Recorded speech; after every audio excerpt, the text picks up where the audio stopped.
welcome back to my channel. Today I'm bringing you another progression video and you'll never guess what it's on. Yep, Wonder Woman. But this time it's on her amazing Godkiller sword. This has got to be my favourite part to her whole outfit and I could not wait to start it pretty much from the moment I decided to cosplay her. I bought this 3D printed prop, unpainted and unfinished, from an amazing company called TikTok Workshop. Definitely recommend them. I mean, I know that I'm going to buy from them again. It's my first time working with anything 3D printed, so again I would love to hear what you guys think below in the comments, or feel free to contact me over on Instagram, particularly if you've had experience working with 3D props, because I know I could certainly improve, but I'd love to hear any tips you've got or any products you'd recommend. Yeah, I really hope you enjoy this video and I'll see you in the next one. I'm sure there are so many tools out there that can help with sanding, but for me I just got a big and small piece of smooth sanding paper and began.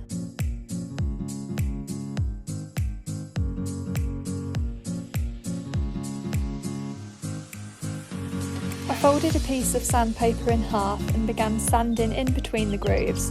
This was because I noticed a build-up of dust that needed to be cleared, ready for priming.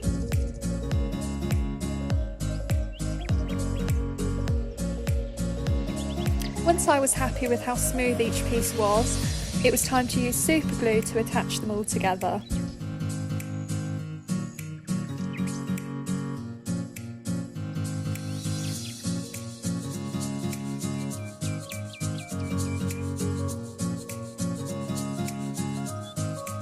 Next I used some plaster. I didn't buy anything special, I did just use some filler that was for our bathroom, but this still did the job of covering up the lines as much as possible.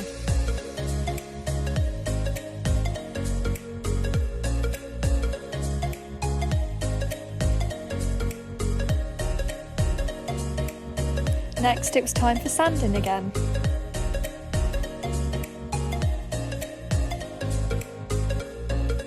I had to repeat this process with a handle, of course.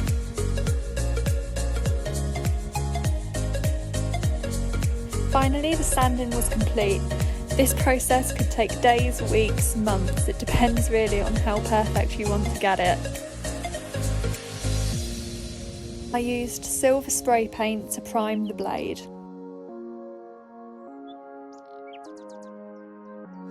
Then, using some cheap acrylics, I began adding details.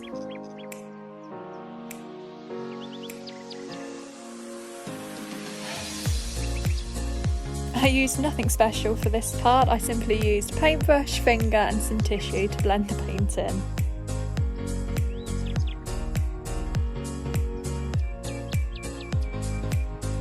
I do also recommend using gold spray paint for this part, however I ran out of mine, so I just used some gold paint I had laying around. As you can tell, however, one layer was not good enough for me, so it did take slightly longer.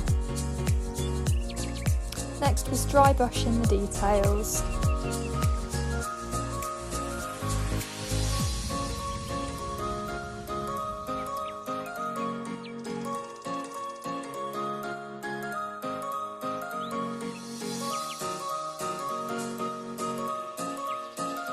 This was my favourite part, pushing the two pieces together. For this I just used the same super glue as before.